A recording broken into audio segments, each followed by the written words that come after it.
Good morning, everyone. Welcome back to my channel. My name is Michaela. If you are new here, I am the mama to a sweet, now 8-month-old baby. Wow, I can't believe she is 8 months old. That went by really fast. Miss Eliana Grace. And we are here today to talk about 7 things that I wish that I knew before having a baby. So let's get into it. The very first thing that I can tell you guys, and it is probably my most important one that has to do with clothing. The first 2 months of their lives, they will live in footy pajamas. We had Ellie in December, and the only thing that she wore was footy pajamas with a zipper. Do not get the buttons. You don't have time to do that. You won't feel like doing that, especially after having a C-section. You barely want to stand to go change their diaper, to do anything. It's just so much quicker, and there's an added little bonus if you get the 2-way zip. Those ones are elite. They come in so handy for nighttime changes. They don't wake the baby up. It's super, super helpful. Number 2, this one has to do with sleeping. For us, I would say the biggest thing was her startle reflex. Now, that was very annoying. It lasted for I don't even know how many months. She had it a very, very long time, probably until 4 or 5 months. She would wake herself up all night long, just jumping.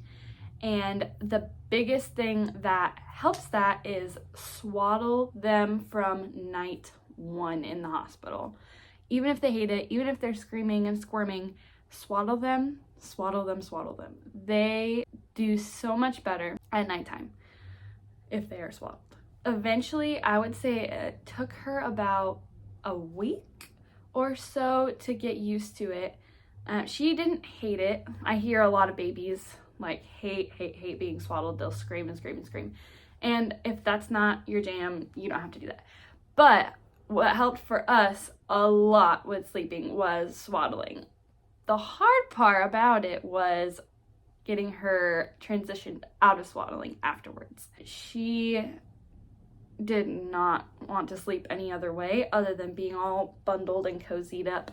We had a little lounge pillow that we put on our couch, and that was kind of our transition out of the swaddle. She would lay in there. I know that's not very sleep safe. Yeah, we did our best. We went to the transition swaddle after that with one arm out, and then completely just in the sleep sack where her feet are in, but her arms are out now. You can actually see her taking her nap right now. I have her right here with me. Oh, you see the glare.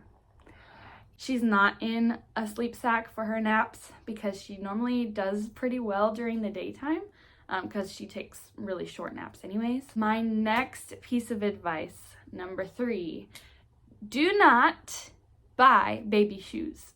They will not wear them. She is 8 months old and has yet to wear a pair of shoes. They are a waste of money. If you have a special picture and you want to take a picture with the shoes on, great. They'll never wear them again. Save your money and buy some more footy pajamas.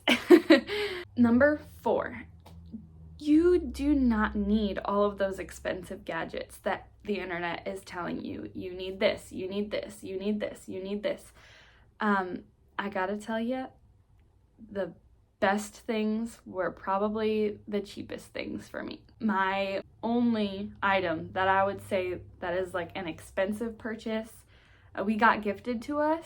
My favorite thing was the Owlette sock that she slept with at nighttime. It just made me feel safer, and I was able to get a little more sleep knowing that if anything were to happen, that alarm would go off and I would be able to go to her right away. Like I said, we did get that gifted to us, so we did not have to spend hundreds of dollars on it, which was really nice. I will be making a video very soon on my favorite baby products, so be on the lookout for that.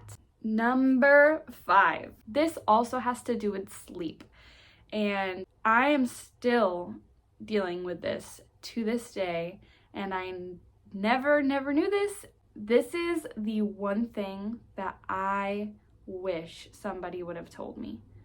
If your baby is sleeping through the night and they are doing marvelous for a week, for 2 weeks, for 3 weeks, don't be too comfortable in that, because their sleep is constantly changing. They are constantly growing. They're constantly developing. Their little brain is making so many connections, and they are just learning and soaking everything up all day long. They will go through many, many sleep regressions. She is a great little sleeper. She would sleep through the night as even a newborn, but she would hit these spurts where she would stop sleeping. She would wake up every hour. Then she would sleep through the night again for weeks. Right now we're in the 8-month sleep regression. So she was sleeping through the night for a month or 2 months, and not so much anymore. We still have to wake up about once or twice a night with her. I know there's all these people that say to sleep train. It's really hard when you have a little baby who is a great sleeper most of the time, but every once in a while just struggles or has a bad night. For us, it's just easier to get through those tough nights and then get right back to our normal. We chose not to sleep train. I know a lot of people do, but she is growing and she's doing wonderful, so that's working for us. Number 6, the only thing that baby socks are good for is to wear as mittens.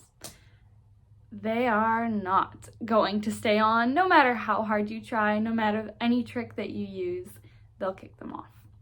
Don't buy them if you want to use them as mittens. They do work a lot better than the mittens. Mittens also come off, so I didn't buy any of those either. I got a lot of things gifted to us, and we just kind of learned through experiences that the socks worked the best. All right, so this is our final piece of advice. Number 7. This one has to do with your birth experience and labor. So for me, I set these expectations for that day. I, in my mind, was going to have a peaceful and calm and beautiful birth, and I was going to have dim lights and candles and nice music, and I was going to have my husband there and take a nice shower and try to go as long as I could naturally, and I had all of these expectations in my mind of how that day was going to go. Now, a week prior to that, we found out that she actually was breech.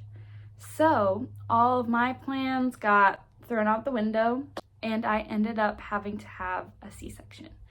Now, this was devastating. I mean, devastating. I could not accept that this was happening to me.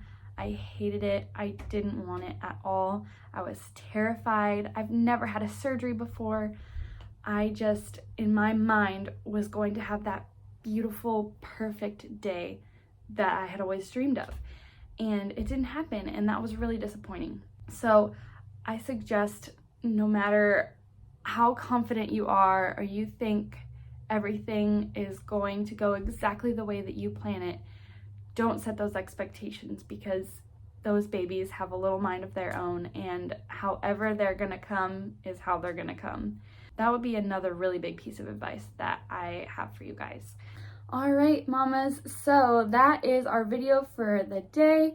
If you have any questions or you would like me to do a part 2, leave those in the comments below and I'll try to get back to you guys. If you liked today's video, please give it a thumbs up and subscribe. That really helps our channel. We love all of you guys so much, and we are so thankful to be doing this and just sharing our experiences with you guys. So that's all for today. See you guys in the next one. See you in the next one. Mwah.